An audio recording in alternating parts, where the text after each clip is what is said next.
Hello friends, इस video में हम एक menu driven database management system बनाएंगे। सबसे पहले हम हमारा फाइनल आउटपुट देख लेते हैं और फिर हम इस पूरे प्रोजेक्ट को समझेंगे। जैसे ही हम प्रोजेक्ट को रन करेंगे हमारी मेन स्क्रीन आ जाएगी, जिसमें क्या होगा, हमारे डेटाबेस मैनेजमेंट सिस्टम पर जो जो हम ऑपरेशन परफॉर्म कर सकते हैं उसकी लिस्ट होगी। हम इसमें क्या क्या ऑपरेशन परफॉर्म कर सकते हैं।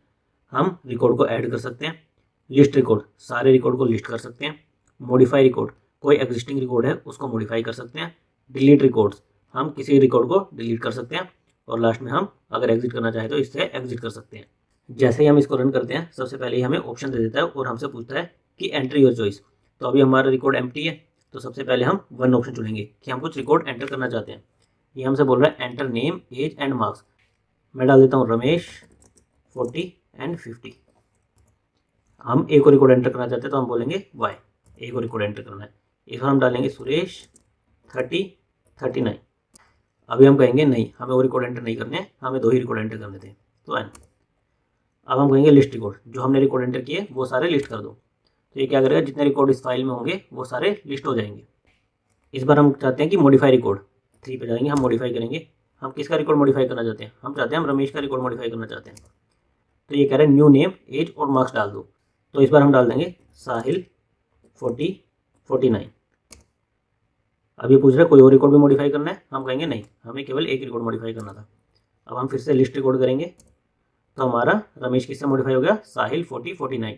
हमारा रमेश रिकॉर्ड डिलीट हो गया और साहिल रिकॉर्ड अपडेट हो गया। अभी हम बोलेंगे हमें रिकॉर्ड को डिलीट करना है, हम डालते हैं 4, हमें रिकॉर्ड को डिलीट करना है। हम किसका रिकॉर्ड डिलीट करना चाहते हैं, हम सुरेश का रिकॉर्ड डिलीट करना चाहते हैं। उसका ये पूछ रहा है कि आपको कोई और रिकॉर्ड भी डिलीट करना है, हम बोलेंगे नहीं, एक ही रिकॉर्ड डिलीट करना था। इसके बाद जब हम लिस्ट करेंगे रिकॉर्ड्स को तो हमारा सुरेश गायब हो गया, केवल साहिल रिकॉर्ड इसमें बचा है। अब हम चाहे तो फिर से और रिकॉर्ड भी एंटर कर सकते हैं। मान लो मैं वन ऑप्शन सिलेक्ट करता हूँ और इस पर रिकॉर्ड एंटर करता हूँ सुशीला 49 एंड मार्क्स में 35 एंड एन, हमें एक ही रिकॉर्ड एंटर करना था। अब अगर हम लिस्ट करेंगे रिकॉर्ड को तो पहले हमारा साहिल फिर सुशीला, रिकॉर्ड हमेशा लास्ट में ऐड होगा। तो इस तरह से हमारा डेटाबेस मैनेजमेंट सिस्टम वर्क करेगा, जिसमें हमारे पास क्या क्या ऑप्शन होंगे। हम कोई रिकॉर्ड ऐड कर सकते हैं, सारे रिकॉर्ड्स को लिस्ट कर सकते हैं, हम कुछ रिकॉर्ड्स को मॉडिफाई कर सकते हैं और कुछ रिकॉर्ड को डिलीट भी कर सकते हैं, और लास्ट में अगर हम चाहें तो हम इसे एग्जिट कर सकते हैं। मैं 5 प्रेस कर देता हूँ तो हमारा प्रोग्राम एग्जिट हो जाएगा। अभी हम इसका पीस बाय पीस कोड समझ लेते हैं कि हमने ये डेटाबेस मैनेजमेंट सिस्टम कैसे लिखा है और ये कैसे वर्क कर रहा है। सबसे पहले हमने क्या किया है, हमने कुछ हेडर फाइल्स को इंक्लूड किया है। stdio.h हमारी scanf printf फंक्शन के लिए, stdlib.h किसके लिए, हमने एक एग्जिट फंक्शन का यूज़ किया है, और एक सिस्टम cls स्क्रीन को क्लियर करने के लिए, तो उसके लिए stdlib.h। conio.h के अंदर हम क्या यूज़ करेंगे, getch इस फंक्शन का। ये फंक्शन आपका क्या करता है, ये फंक्शन जब तक आप कोई कीबोर्ड से करेक्टर एंटर नहीं करोगे ये उस पोजीशन पर वेट करता रहेगा।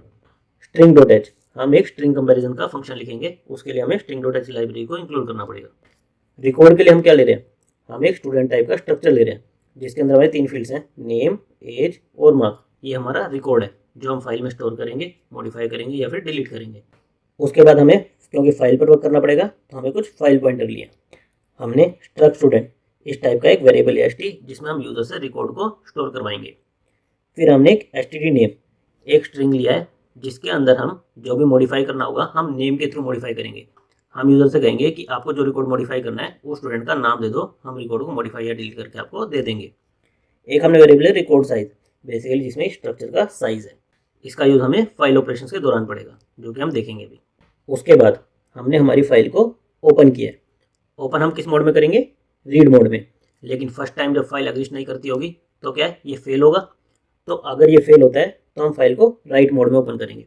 ये केवल फर्स्ट टाइम जब फाइल एग्जिस्ट नहीं करती होगी उसी टाइम के लिए, क्योंकि राइट आपका क्या करता है, ओवरराइट कर देता है फाइल को। लेकिन हमने जो भी रिकॉर्ड स्टोर किए होंगे वो हमें सेव रखने हैं, तो नेक्स्ट टाइम से हम RB plus read in binary mode and right in binary mode. Plus का मतलब आप राइट भी कर सकते हो। मोड आपका क्या है, रीड इन बाइनरी मोड, पर आप इसमें राइट भी कर सकते हो। तो हमने इस तरह से हमारी फाइल को ओपन किया है। उसके बाद हमें क्या करना था, हम एक menu driven database management system लिख रहे हैं, तो हम यूज़र को सबसे पहले मेन्यू शो करेंगे। और हम मेन्यू ड्रिवन प्रोग्राम कैसे लिखते हैं, जनरल स्ट्रक्चर उनका क्या होता है, हम एक वाइल लूप लगाते हैं, उसके अंदर हमारा स्विच स्टेटमेंट होता है कि यूज़र की चॉइस के बेस पे हम कुछ फंक्शंस लिखेंगे। ये हमारा जनरल स्ट्रक्चर होता है, तो वही हम फॉलो करेंगे। हम क्या करेंगे, इनफाइनाइट वाइल लूप लगाएंगे, इसके अंदर हम मेन्यू शो करेंगे यूज़र को, फिर हम उसे चॉइस पूछेंगे और 4 चॉइस के कोरस्पॉन्डिंग हमारा स्विच केस लगा होगा। तो सबसे पहले हमने क्या किया, इनफाइनाइट लूप लगाया, इसके अंदर सबसे पहले हमने स्क्रीन को क्लियर किया, कलर चेंज किया और उसके बाद हमारा मेन्यू शो किया। सबसे पहले हमारा क्या आएगा, डेटाबेस मैनेजमेंट सिस्टम, फिर हमारा you can perform below operations और हमने सारे ऑप्शन यूज़र को दे दिए और लास्ट में कहा एंटर यूर चॉइस, और यूज़र ने जो भी चॉइस एंटर करी हमने उसे चॉइस वेरिएबल इसमें स्टोर करवा लिया और स्क्रीन को फिर से क्लियर कर दिया। अब हम इस चॉइस के बेसिस पे हमारे स्विच केसेस लिखेंगे। स्विच केस में सबसे पहला क्या होगा, हमें रिकॉर्ड को ऐड करना है। अब आप फाइल में रिकॉर्ड को ऐड कैसे करोगे, मान लो ये आपकी फाइल है जिसमें पहले से कुछ कंटेंट है, या मान लो ये एम्प्टी फाइल है। अभी हम मान लेते हैं हमारा मान लो यहाँ तक कंटेंट है। आपको अगर कोई रिकॉर्ड ऐड करना है तो आप कहाँ पर ऐड करोगे, सबसे पहले तो जो भी रिकॉर्ड्स हैं उसके बाद यहाँ से शुरू करोगे, यहाँ पर रिकॉर्ड ऐड करोगे।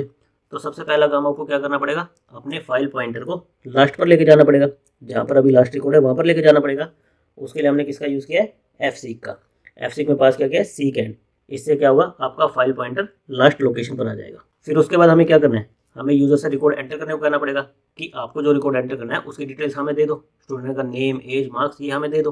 तो हमने वही कहा है, हमने यूज़र से ये एंटर करवाया है और उसको हमारे st जो वेरिएबल था उसमें स्टोर कर लिया है और लास्ट में हमने उस स्ट्रक्चर को हमारी फाइल में राइट कर दिया है। राइट करने के लिए हम किसका यूज़ किया है, एफ राइट का, क्योंकि हम फाइल पर बाइनरी मोड में ऑपरेशन परफॉर्म कर रहे हैं। तो आप किसका यूज़ करोगे, F read and F right का। इसका सिंटेक्स क्या होता है, आप स्ट्रक्चर, जो स्ट्रक्चर आपको राइट करना है, रिकॉर्ड साइज, उसका साइज क्या है, ऐसे कितने स्ट्रक्चर आपको राइट करना है और आपका फाइल पॉइंटर कि आपको कहाँ पर राइट करना है। तो हमने राइट कर दिया।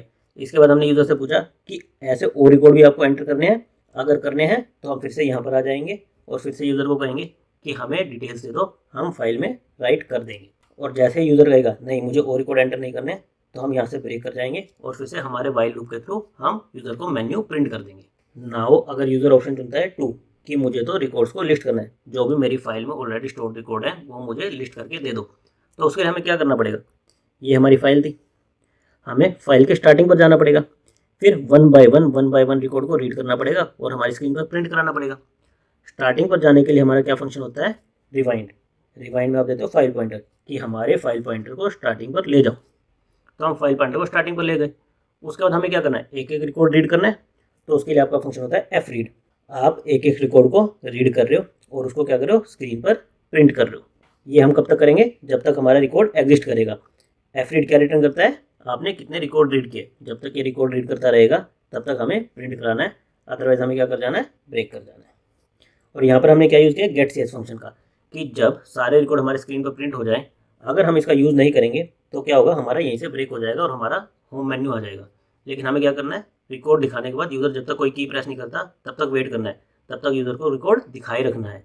इसके लिए हमने यहाँ पर गेट सीएस फंक्शन का यूज़ किया है और उसके बाद ब्रेक किया है। जैसे यूज़र कोई की प्रेस करेगा तो हम यहाँ से ब्रेक कर जाएंगे और फिर से होम मेन्यू दिखा देंगे। नाउ अगर यूज़र सिलेक्ट करता है कि मुझे रिकॉर्ड को मॉडिफाई करना है, तो हम रिकॉर्ड को मॉडिफाई किस बेस पे करेंगे, हम यूज़र से कहेंगे कि आप जिस स्टूडेंट का रिकॉर्ड मॉडिफाई करना है उसका हमें नेम दे दो। तो हमने वही एंटर करवाया कि हमें नेम दे दो जिस स्टूडेंट का रिकॉर्ड मॉडिफाई करना है और उसे हमारे एक वेरिएबल में स्टोर कर लिया है। उसके बाद हम क्या करेंगे, ये हमारी फाइल थी, जो भी हमारे स्टूडेंट का रिकॉर्ड होगा हम वन बाय वन रिकॉर्ड में जो भी नेम होगा उससे कंपेयर करेंगे। जब तक मैच नहीं करता तब तक तो नेक्स्ट रिकॉर्ड पर जाते रहेंगे। जैसे ही मैच करेगा तो हम क्या करेंगे, उस प्लेस पर यूज़र से कहेंगे कि हमें न्यू रिकॉर्ड, जो न्यू रिकॉर्ड एंटर करना है उसकी डिटेल्स दे दो और हम यहाँ पर वो राइट कर देंगे। तो हमने यही किया है।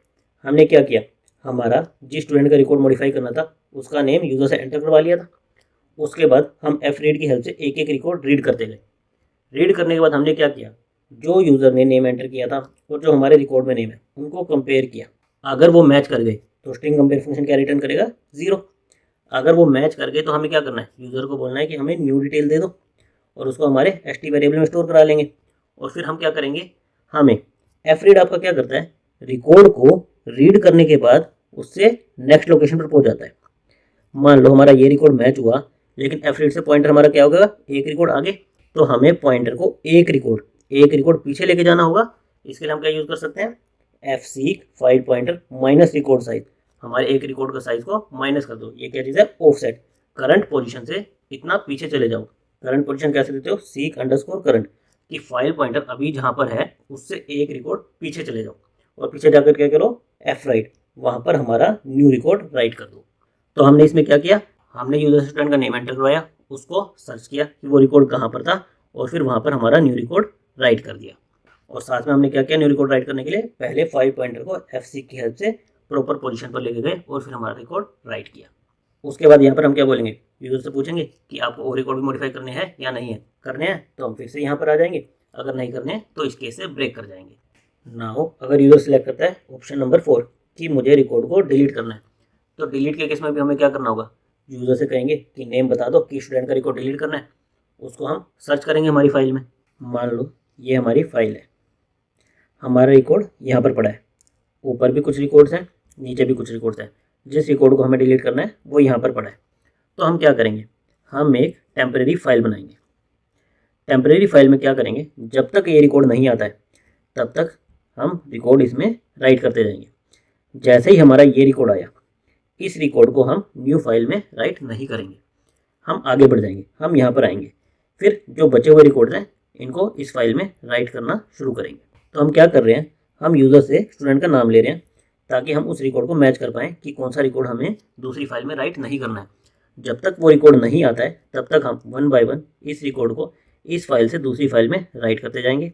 ये रिकॉर्ड आएगा, इसको स्किप करेंगे और फिर बचे हुए रिकॉर्ड हमारी दूसरी फाइल में राइट करेंगे। ये मान लो हमारी क्या थी, student.txt थी, ये हम एक बनाएंगे टेम्प फाइल। जब हमारे बचे हुए सारे रिकॉर्ड टेम्प फाइल में कॉपी हो जाएंगे तो हम क्या करेंगे, इसको तो कर देंगे डिलीट, जो हमारी ओरिजिनल स्टूडेंट फाइल थी उसको तो कर देंगे डिलीट, और इसका नाम क्या कर देंगे, चेंज करके स्टूडेंट, कि अब ये हमारी न्यू फाइल हो गई है। जो रिकॉर्ड फाइल थी हमारी अब ये हो गई है, तो हमने इसको डिलीट कर दिया और टेम्प फाइल का नाम चेंज करके ओरिजिनल फाइल का नेम दे दिया। तो इस तरह से क्या होगा, हमारा ये रिकॉर्ड डिलीट हो जाएगा। तो अब हमें एक न्यू फाइल बनानी है, तो हमने क्या किया, एक न्यू फाइल को ओपन किया, किस मोड में, राइट इन बाइनरी मोड। हमें इस फाइल में राइट करना है तो हमने राइट मोड में इसे ओपन किया। फिर हमने क्या किया, हम फाइल पॉइंटर को, ओरिजिनल फाइल में फाइल पॉइंटर को यहाँ पर लेके चले गए और हमने एक एक रिकॉर्ड रीड करना शुरू किया। अगर हमारा रिकॉर्ड जो स्टूडेंट था उससे मैच नहीं करता, जो यूज़र डिलीट करना चाहता था उस स्टूडेंट से मैच नहीं करता, तो हम क्या करेंगे, टारगेट फाइल में उस रिकॉर्ड को राइट कर दो। हम यहाँ पर उसको राइट करते जाएंगे।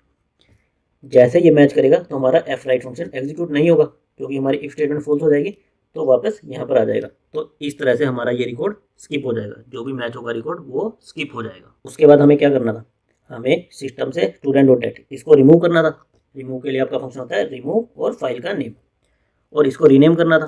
रीनेम के लिए आपका फंक्शन होता है रीनेम, जिस फाइल को रीनेम करना है वो और जिससे रीनेम करना है वो। तो हमने रिमूव और रीनेम की हेल्प से फाइल को डिलीट कर दिया और उसको रीनेम कर दिया।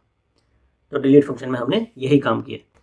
उसके बाद अगेन हमने पूछा कि आपको और रिकॉर्ड डिलीट करने हैं या नहीं करने, नहीं करने देन इट्स ओके, हम यहाँ से ब्रेक कर जाएंगे। अगर करने हैं तो हम फिर से वाइल लूप में आ जाएंगे, स्टूडेंट का नाम मांगेंगे और उस रिकॉर्ड को डिलीट कर देंगे। नाउ अगर यूज़र इन चारों चॉइसेस के अलावा और कोई चॉइस देता है तो हमने डिफ़ॉल्ट में क्या दे दिया, यहीं से हमारी फाइल को क्लोज कर दो और यहीं से एग्जिट मार जाओ कि हमारा डेटाबेस मैनेजमेंट सिस्टम प्रोग्राम यहीं पर स्टॉप हो जाएगा। नाउ क्योंकि हम फाइल में स्टोर कर रहे हैं, जो किस पर स्टोर होगी, हमारी डिस्क पर स्टोर होगी, तो जो भी आपके रिकॉर्ड आप स्टोर कर लोगे वो परसिस्ट करेंगे।